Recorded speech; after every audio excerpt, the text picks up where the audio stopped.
The Adventure of the Sussex Vampire. Holmes had read carefully a note which the last post had brought him. Then, with the dry chuckle which was his nearest approach to a laugh, he tossed it over to me. For a mixture of the modern and the mediaeval, of the practical and of the wildly fanciful, I think this is surely the limit, said he. What do you make of it, Watson? I read as follows. 46, Old Jewry, November 19th. Vampires, sir. Our client, Mr. Robert Ferguson, of Ferguson and Muirhead, tea brokers, of Mincing Lane, has made some inquiry from us in a communication of even date concerning vampires. As our firm specializes entirely upon the assessment of machinery, the matter hardly comes within our purview, and we have therefore recommended Mr. Ferguson to call upon you and lay the matter before you. We have not forgotten your successful action in the case of Matilda Briggs. We are, sir, faithfully yours, Morrison, and Dodd. Per E.J.C., Matilda Briggs was not the name of a young woman, Watson, said Holmes in a reminiscent voice. It was a ship which is associated with the giant rat of Sumatra, a story for which the world is not yet prepared. But what do we know about vampires? Does it come within our purview either? Anything is better than stagnation, but really we seem to have been switched on to a Grimm's fairy tale. Make a long arm, Watson, and see what V has to say. I leaned back and took down the great index volume to which he referred. Holmes balanced it on his knee, and his eyes moved slowly and lovingly over the record of old cases, mixed with the accumulated information of a lifetime. Voyage of the Glorious Scott, he read. That was a bad business. I have some recollection that you made a record of it, Watson, though I was unable to congratulate you upon the result. Victor Lynch, the forger. Venomous lizard or Gila. Remarkable case, that. Vittoria, the circus belle. Vanderbilt and the yeggman. Vipers. Vigor, the Hammersmith wonder. Hullo! Hullo! Good old index. You can't beat it. Listen to this, Watson. Vampirism in Hungary. And again, vampires in Transylvania. He turned over the pages with eagerness, but after a short intent perusal he threw down the great book with a snarl of disappointment. Rubbish, Watson, rubbish. What have we to do with walking corpses who can only be held in their grave by stakes driven through their hearts? It's pure lunacy. But surely, said I, the vampire was not necessarily a dead man? A living person might have the habit. I have read, for example, of the old sucking the blood of the young in order to retain their youth. You are right, Watson. It mentions the legend in one of these references. But are we to give serious attention to such things? This agency stands flat-footed upon the ground, and there it must remain. The world is big enough for us. No ghosts need apply. I fear that we cannot take Mr. Robert Ferguson very seriously. Possibly this note may be from him and may throw some light upon what is worrying him. He took up a second letter which had lain unnoticed upon the table while he had been absorbed with the first. This he began to read with a smile of amusement upon his face which gradually faded away into an expression of intense interest and concentration. When he had finished, he sat for some little time lost in thought with the letter dangling from his fingers. Finally, with a start, he aroused himself from his reverie. Cheeseman's, Lamberley. Where is Lamberley, Watson? It is in Sussex, south of Horsham. Not very far, eh? And Cheeseman's? I know that country, Holmes. It is full of old houses which are named after the men who built them centuries ago. You get Audleys and Harveys and Carritons. The folk are forgotten, but their names live in their houses. Precisely, said Holmes coldly. It was one of the peculiarities of his proud, self-contained nature that though he docketed any fresh information very quietly and accurately in his brain, he seldom made any acknowledgment to the giver. I rather fancy we shall know a good deal more about Cheeseman's, Lamberley, before we are through. The letter is, as I had hoped, from Robert Ferguson. By the way, he claims acquaintance with you. With me. You had better read it. He handed the letter across. It was headed with the address quoted, "Dear Mr. Holmes," it said, "I have been recommended to you by my lawyers, but indeed the matter is so extraordinarily delicate that it is most difficult to discuss. It concerns a friend for whom I am acting. This gentleman married some 5 years ago a Peruvian lady, the daughter of a Peruvian merchant, whom he had met in connection with the importation of nitrates. The lady was very beautiful, but the fact of her foreign birth and of her alien religion always caused a separation of interests and of feelings between husband and wife, so that after a time his love may have cooled towards her and he may have come to regard their union as a mistake. He felt there were sides of her character which he could never explore or understand. This was the more painful as she was as loving a wife as a man could have, to all appearance absolutely devoted. Now for the point which I will make more plain when we meet. Indeed, this note is merely to give you a general idea of the situation and to ascertain whether you would care to interest yourself in the matter. The lady began to show some curious traits quite alien to her ordinarily sweet and gentle disposition. The gentleman had been married twice and he had one son by the first wife.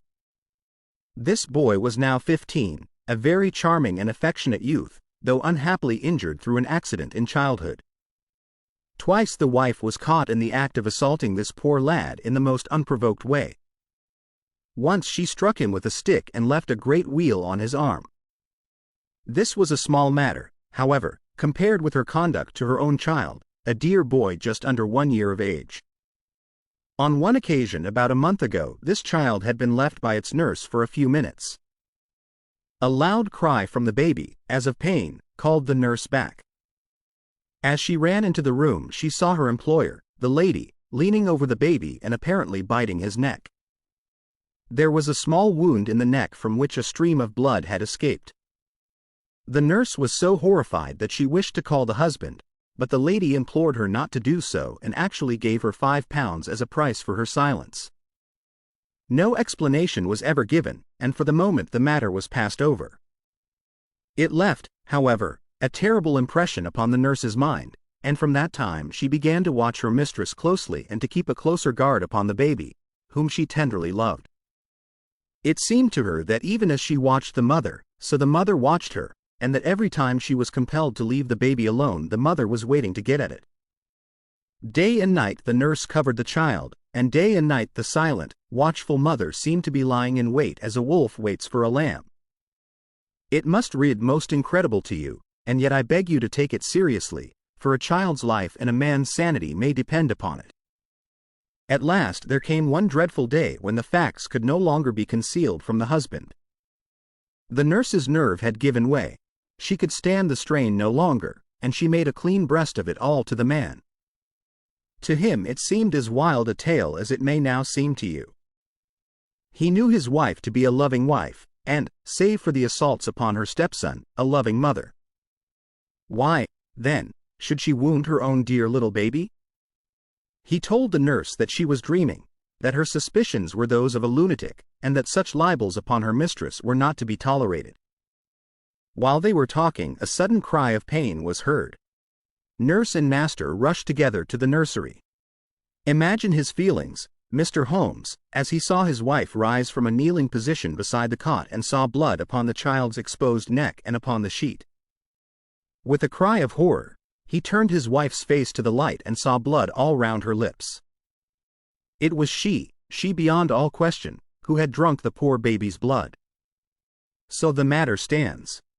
She is now confined to her room. There has been no explanation. The husband is half demented.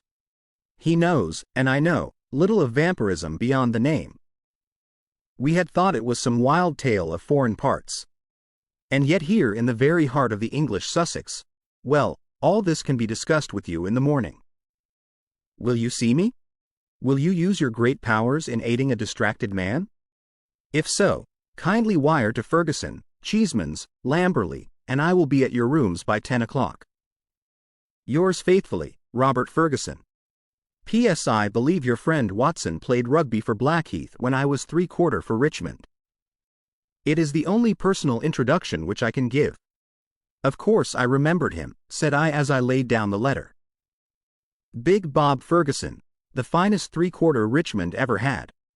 He was always a good-natured chap. It's like him to be so concerned over a friend's case. Holmes looked at me thoughtfully and shook his head. I never get your limits, Watson, said he. There are unexplored possibilities about you. Take a wire down, like a good fellow. We'll examine your case with pleasure. Your case. We must not let him think that this agency is a home for the weak-minded. Of course it is his case. Send him that wire and let the matter rest till morning. Promptly at 10 o'clock next morning, Ferguson strode into our room. I had remembered him as a long, slab-sided man with loose limbs and a fine turn of speed which had carried him round many an opposing back. There is surely nothing in life more painful than to meet the wreck of a fine athlete whom one has known in his prime. His great frame had fallen in, his flaxen hair was scanty, and his shoulders were bowed. I fear that I roused corresponding emotions in him. "Hello, Watson," said he, and his voice was still deep and hearty. "You don't look quite the man you did when I threw you over the ropes into the crowd at the old Deer Park. I expect I have changed a bit also. But it's this last day or two that has aged me. I see by your telegram, Mr. Holmes, that it is no use my pretending to be anyone's deputy." "It is simpler to deal direct," said Holmes. "Of course it is. But you can imagine how difficult it is when you are speaking of the one woman whom you are bound to protect and help. What can I do? How am I to go to the police with such a story? And yet the kiddies have got to be protected. Is it madness, Mr. Holmes? Is it something in the blood? Have you any similar case in your experience? For God's sake, give me some advice, for I am at my wit's end." "Very naturally, Mr. Ferguson. Now sit here and pull yourself together and give me a few clear answers. I can assure you that I am very far from being at my wit's end, and that I am confident we shall find some solution. First of all, tell me what steps you have taken. Is your wife still near the children? We had a dreadful scene. She is a most loving woman, Mr. Holmes. If ever a woman loved a man with all her heart and soul, she loves me. She was cut to the heart that I should have discovered this horrible, this incredible, secret. She would not even speak. She gave no answer to my reproaches, save to gaze at me with a sort of wild, despairing look in her eyes. Then she rushed to her room and locked herself in. Since then she has refused to see me. She has a maid who was with her before her marriage, Dolores by name, a friend rather than a servant. She takes her food to her. Then the child is in no immediate danger? Mrs. Mason, the nurse, has sworn that she will not leave it night or day. I can absolutely trust her. I am more uneasy about poor little Jack, for, as I told you in my note, he has twice been assaulted by her." "But never wounded?" "No, she struck him savagely. It is the more terrible as he is a poor little inoffensive cripple." Ferguson's gaunt features softened as he spoke of his boy. You would think that the dear lad's condition would soften anyone's heart. A fall in childhood and a twisted spine, Mr. Holmes. But the dearest, most loving heart within. Holmes had picked up the letter of yesterday and was reading it over. "What other inmates are there in your house, Mr. Ferguson?" "Two servants who have not been long with us. One stable hand, Michael, who sleeps in the house. My wife, myself, my boy Jack, baby, Dolores, and Mrs. Mason. That is all. I gather that you did not know your wife well at the time of your marriage?" "I had only known her a few weeks." "How long had this maid Dolores been with her?" "Some years." "Then your wife's character would really be better known by Dolores than by you?" "Yes, you may say so." Holmes made a note. "I fancy," said he, "that I may be of more use at Lamberley than here.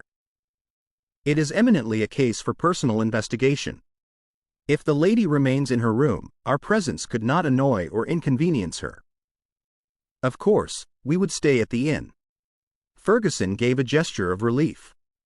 "It is what I hoped, Mr. Holmes. There is an excellent train at 2 from Victoria if you could come." "Of course we could come. There is a lull at present. I can give you my undivided energies.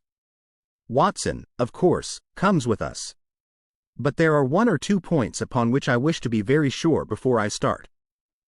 This unhappy lady, as I understand it, has appeared to assault both the children, her own baby and your little son? That is so. But the assaults take different forms, do they not? She has beaten your son. Once with a stick and once very savagely with her hands. Did she give no explanation why she struck him? None, save that she hated him. Again and again she said so. Well, that is not unknown among stepmothers. A posthumous jealousy, we will say. Is the lady jealous by nature? Yes, she is very jealous, jealous with all the strength of her fiery tropical love. But the boy, he is 15, I understand, and probably very developed in mind, since his body has been circumscribed in action. Did he give you no explanation of these assaults? No, he declared there was no reason. Were they good friends at other times? No, there was never any love between them. Yet you say he is affectionate? Never in the world could there be so devoted a son. My life is his life. He is absorbed in what I say or do. Once again Holmes made a note. For some time he sat lost in thought. No doubt you and the boy were great comrades before this second marriage. You were thrown very close together, were you not? Very much so. And the boy, having so affectionate a nature, was devoted, no doubt, to the memory of his mother? Most devoted. He would certainly seem to be a most interesting lad. There is one other point about these assaults. Were the strange attacks upon the baby and the assaults upon your son at the same period? In the first case it was so. It was as if some frenzy had seized her, and she had vented her rage upon both. In the second case it was only Jack who suffered. Mrs. Mason had no complaint to make about the baby. That certainly complicates matters. I don't quite follow you, Mr. Holmes. Possibly not. One forms provisional theories and waits for time or fuller knowledge to explode them. A bad habit, Mr. Ferguson, but human nature is weak. I fear that your old friend here has given an exaggerated view of my scientific methods. However, I will only say at the present stage that your problem does not appear to me to be insoluble, and that you may expect to find us at Victoria at 2 o'clock. It was evening of a dull, foggy November day when, having left our bags at the Chequers, Lamberley, we drove through the Sussex clay of a long winding lane and finally reached the isolated and ancient farmhouse in which Ferguson dwelt. It was a large, straggling building, very old in the center, very new at the wings with towering Tudor chimneys and a lichen-spotted, high-pitched roof of Horsham slabs. The doorsteps were worn into curves, and the ancient tiles which lined the porch were marked with the rebus of a cheese and a man after the original builder. Within, the ceilings were corrugated with heavy oaken beams, and the uneven floors sagged into sharp curves. An odor of age and decay pervaded the whole crumbling building. There was one very large central room into which Ferguson led us. Here, in a huge old-fashioned fireplace with an iron screen behind it dated 1670, there blazed and spluttered a splendid log fire.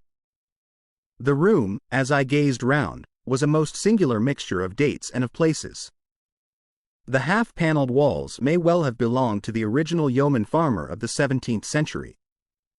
They were ornamented, however, on the lower part by a line of well-chosen modern watercolors, while above, where yellow plaster took the place of oak, there was hung a fine collection of South American utensils and weapons, which had been brought, no doubt, by the Peruvian lady upstairs.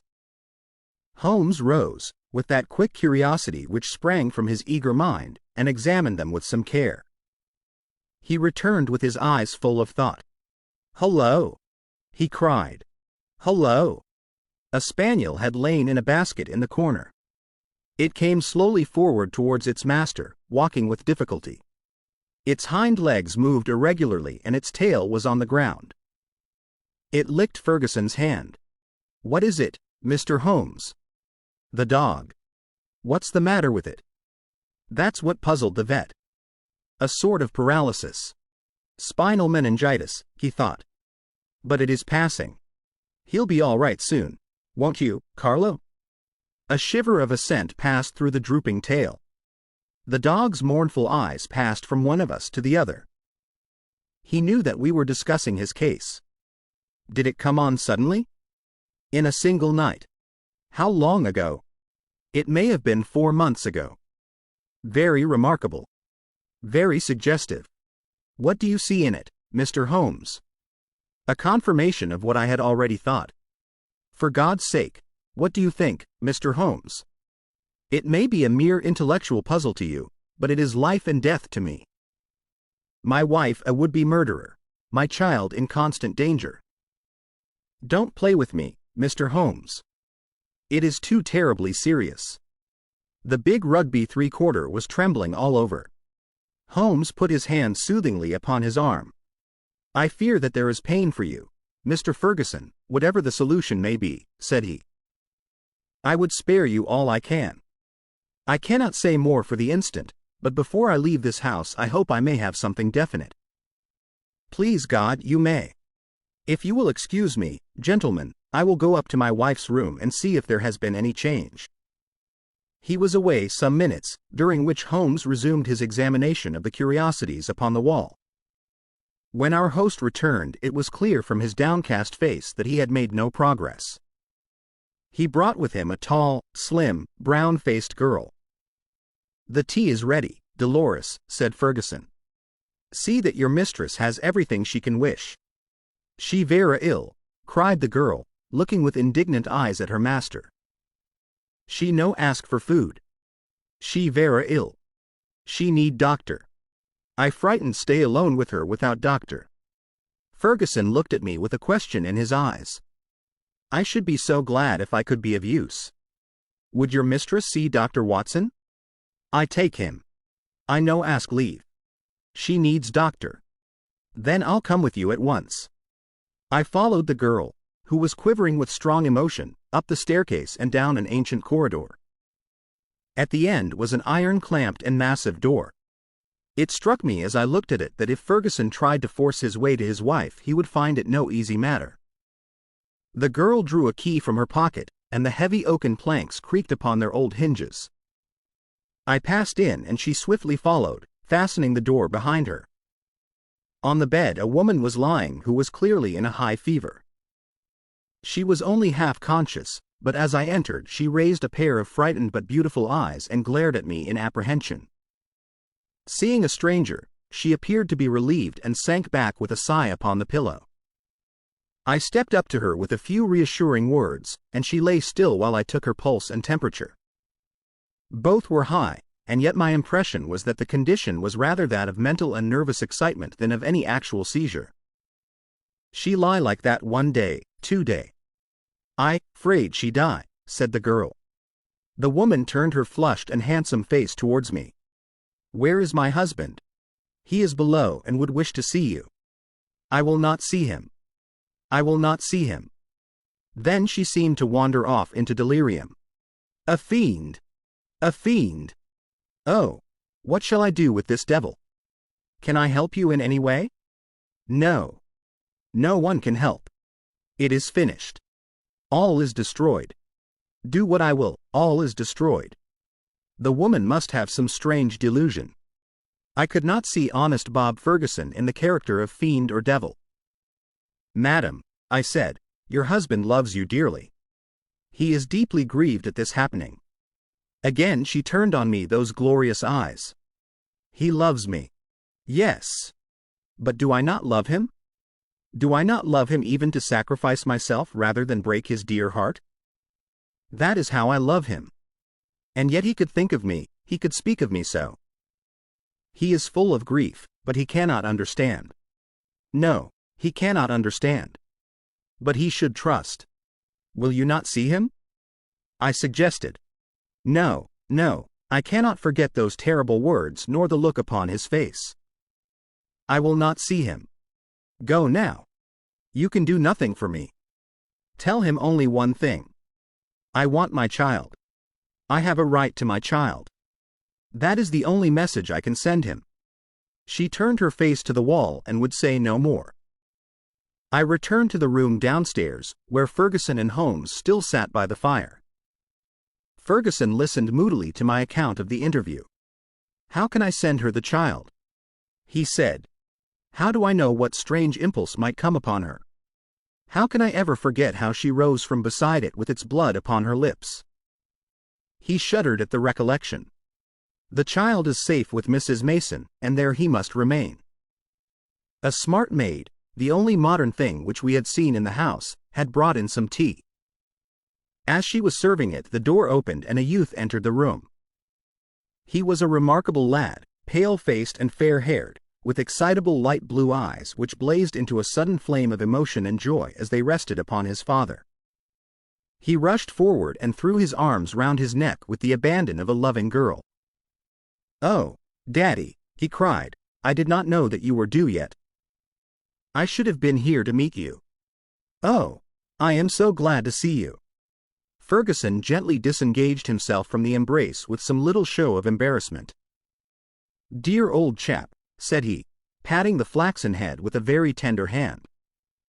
"I came early because my friends, Mr. Holmes and Dr. Watson, have been persuaded to come down and spend an evening with us." "Is that Mr. Holmes, the detective?" "Yes." The youth looked at us with a very penetrating and, as it seemed to me, unfriendly gaze. "What about your other child, Mr. Ferguson?" asked Holmes. "Might we make the acquaintance of the baby?" "Ask Mrs. Mason to bring baby down," said Ferguson. The boy went off with a curious, shambling gait which told my surgical eyes that he was suffering from a weak spine. Presently he returned, and behind him came a tall, gaunt woman bearing in her arms a very beautiful child, dark-eyed, golden-haired, a wonderful mixture of the Saxon and the Latin.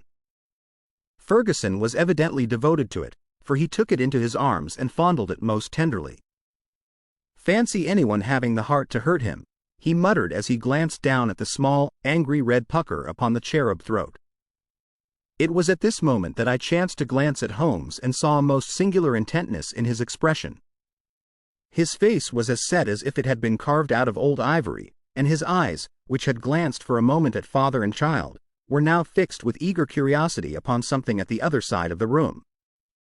Following his gaze, I could only guess that he was looking out through the window at the melancholy, dripping garden. It is true that a shutter had half closed outside and obstructed the view, but none the less it was certainly at the window that Holmes was fixing his concentrated attention. Then he smiled, and his eyes came back to the baby. On its chubby neck there was this small puckered mark. Without speaking, Holmes examined it with care. Finally he shook one of the dimpled fists which waved in front of him. "Goodbye, little man. You have made a strange start in life. Nurse, I should wish to have a word with you in private." He took her aside and spoke earnestly for a few minutes. I only heard the last words, which were, "Your anxiety will soon, I hope, be set at rest." The woman, who seemed to be a sour, silent kind of creature, withdrew with the child. "What is Mrs. Mason like?" asked Holmes. "Not very prepossessing externally, as you can see, but a heart of gold, and devoted to the child." "Do you like her, Jack?" Holmes turned suddenly upon the boy. His expressive mobile face shadowed over, and he shook his head. "Jackie has very strong likes and dislikes," said Ferguson, putting his arm round the boy. "Luckily I am one of his likes." The boy cooed and nestled his head upon his father's breast. Ferguson gently disengaged him. "Run away, little Jackie," said he, and he watched his son with loving eyes until he disappeared. "Now, Mr. Holmes," he continued when the boy was gone, "I really feel that I have brought you on a fool's errand, for what can you possibly do save give me your sympathy? It must be an exceedingly delicate and complex affair from your point of view." "It is certainly delicate," said my friend with an amused smile, "but I have not been struck up to now with its complexity. It has been a case for intellectual deduction, but when this original intellectual deduction is confirmed point by quite a number of independent incidents, then the subjective becomes objective and we can say confidently that we have reached our goal. I had, in fact, reached it before we left Baker Street, and the rest has merely been observation and confirmation." Ferguson put his big hand to his furrowed forehead. "For heaven's sake, Holmes," he said hoarsely, "if you can see the truth in this matter, do not keep me in suspense. How do I stand? What shall I do? I care nothing as to how you have found your facts so long as you have really got them. Certainly I owe you an explanation, and you shall have it. But you will permit me to handle the matter in my own way? Is the lady capable of seeing us, Watson? She is ill, but she is quite rational. Very good. It is only in her presence that we can clear the matter up. Let us go up to her. She will not see me, cried Ferguson. Oh, yes, she will, said Holmes. He scribbled a few lines upon a sheet of paper. You at least have the entrée, Watson. Will you have the goodness to give the lady this note? I assented again and handed the note to Dolores, who cautiously opened the door. A minute later I heard a cry from within, a cry in which joy and surprise seemed to be blended. Dolores looked out. She will see them. She will Leaston, said she. At my summons, Ferguson and Holmes came up. As we entered the room, Ferguson took a step or two towards his wife, who had raised herself in the bed, but she held out her hand to repulse him. He sank into an armchair, while Holmes seated himself beside him, after bowing to the lady, who looked at him with wide-eyed amazement. I think we can dispense with Dolores, said Holmes. Oh, very well, madam. If you would rather she stayed, I can see no objection. Now, Mr. Ferguson, I am a busy man with many calls, and my methods have to be short and direct. The swiftest surgery is the least painful. Let me first say what will ease your mind. Your wife is a very good, a very loving, and a very ill-used woman. Ferguson sat up with a cry of joy. Prove that, Mr. Holmes, and I am your debtor forever. I will do so, but in doing so I must wound you deeply in another direction. I care nothing so long as you clear my wife. Everything on earth is insignificant compared to that. Let me tell you, then, the train of reasoning which passed through my mind in Baker Street. The idea of a vampire was to me absurd. Such things do not happen in criminal practice in England. And yet your observation was precise. You had seen the lady rise from beside the child's cot with the blood upon her lips. I did. Did it not occur to you that a bleeding wound may be sucked for some other purpose than to draw the blood from it? Was there not a queen in English history who sucked such a wound to draw poison from it? Poison. A South American household. My instinct felt the presence of those weapons upon the wall before my eyes ever saw them. It might have been other poison, but that was what occurred to me. When I saw that little empty quiver beside the small bird bow, it was just what I expected to see. If the child were pricked with one of those arrows dipped in curare or some other devilish drug, it would mean death if the venom were not sucked out. And the dog? If one were to use such a poison, would one not try it first in order to see that it had not lost its power? I did not foresee the dog, but at least I understand him, and he fitted into my reconstruction. Now do you understand? Your wife feared such an attack. She saw it made and saved the child's life, and yet she shrank from telling you all the truth, for she knew how you loved the boy and feared lest it break your heart. Jackie! I watched him as you fondled the child just now. His face was clearly reflected in the glass of the window where the shutter formed a background. I saw such jealousy, such cruel hatred, as I have seldom seen in a human face. My Jackie! You have to face it, Mr. Ferguson. It is the more painful because it is a distorted love, a maniacal, exaggerated love for you, and possibly for his dead mother, which has prompted his action. His very soul is consumed with hatred for this splendid child, whose health and beauty are a contrast to his own weakness. Good God! It is incredible. Have I spoken the truth, madam? The lady was sobbing, with her face buried in the pillows. Now she turned to her husband. How could I tell you, Bob? I felt the blow it would be to you. It was better that I should wait and that it should come from some other lips than mine. When this gentleman, who seems to have powers of magic, wrote that he knew all, I was glad. I think a year at sea would be my prescription for Master Jackie, said Holmes, rising from his chair. Only one thing is still clouded, madam. We can quite understand your attacks upon Master Jackie. There is a limit to a mother's patience. But how did you dare to leave the child these last 2 days? I had told Mrs. Mason. She knew. Exactly. So I imagined. Ferguson was standing by the bed, choking, his hands outstretched and quivering. This, I fancy, is the time for our exit, Watson, said Holmes in a whisper. If you will take one elbow of the two faithful Dolores, I will take the other. There, now, he added as he closed the door behind him, I think we may leave them to settle the rest among themselves. I have only one further note of this case. It is the letter which Holmes wrote in final answer to that with which the narrative begins. It ran thus: Baker Street, November 21st. Re Vampires, sir. Referring to your letter of the 19th, I beg to state that I have looked into the inquiry of your client, Mr. Robert Ferguson, of Ferguson and Muirhead, tea brokers, of Mincing Lane, and that the matter has been brought to a satisfactory conclusion. With thanks for your recommendation, I am, sir, faithfully yours, Sherlock Holmes.